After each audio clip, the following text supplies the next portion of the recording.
Welcome to Auto. In this guide, I will show you how to fix your controller or gamepad not working in Red Dead Redemption 2.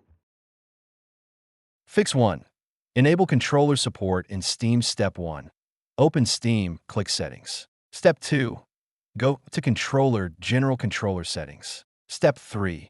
Turn on Xbox, PlayStation, or generic controller support. Step 4. Restart Steam and relaunch RDR2. Fix 2.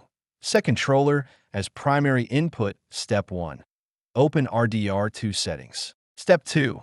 Go to Controls, Controller. Step 3. Select controller instead of keyboard and mouse. Step 4.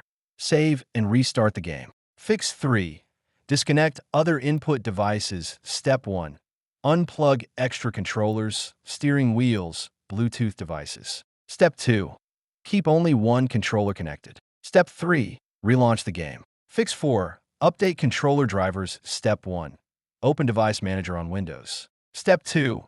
Expand human interface devices and game controllers. Step 3.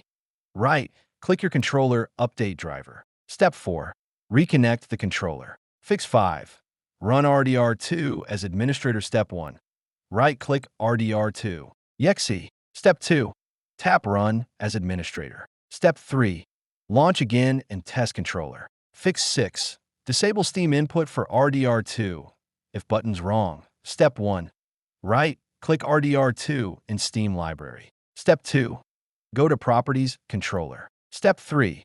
Select Disable Steam input. Step 4. Restart the game.